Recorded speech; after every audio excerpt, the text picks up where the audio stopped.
Bonjour, docteur Fiorentino-Laure. Je travaille à Milly-la-Forêt au sein d'une clinique vétérinaire qui est composée de 8 frères et consoeurs et nous travaillons en mixte, en clinique mixte. Donc, moi, je suis spécialisée en équine avec 4 autres de mes confrères.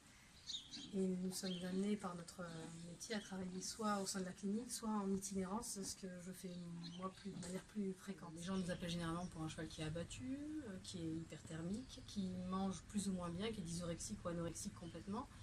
Et la difficulté, entre guillemets, de notre diagnostic, c'est que ce ne sont pas des symptômes pathognomoniques, c'est-à-dire que ça peut être représentatif de plusieurs maladies.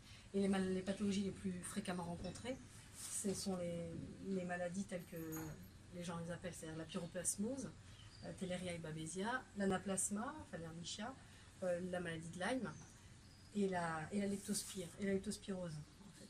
Donc après, la difficulté, une fois qu'on a fait notre numération formule, c'est que ces pathologies-là peuvent se ressembler au niveau du bilan sanguin.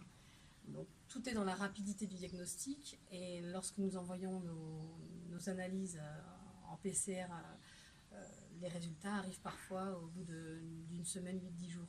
Donc ça nous donne un délai qui est trop important en fait, pour préciser notre traitement. Alors les solutions Inalys m'ont apporté une rapidité de réponse par rapport aux propriétaires des chevaux, qui sont parfois très inquiets, même souvent très inquiets quand leurs chevaux ne mangent plus, quand leurs chevaux sont abattus, et une adaptation au traitement qui est précise. La thérapeutique en fait peut avoir des effets néfastes sur l'organisme du cheval si on passe à côté de la pathologie réelle en fait, ou qu'on croit être réelle sur ce cheval-là.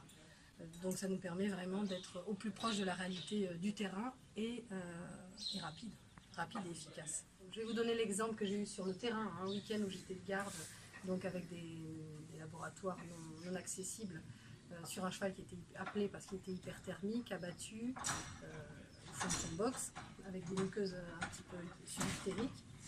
Le test Inalys m'a permis d'apprendre que le cheval donc, était atteint d'herbichiose et donc de traiter, de mettre en place le traitement. Et le cheval, on a gardé le cheval sous surveillance pendant une petite semaine. On l'a même amené à la clinique parce que les symptômes étaient assez importants. Et le cheval maintenant est retourné en compétition d'endurance sans aucun problème.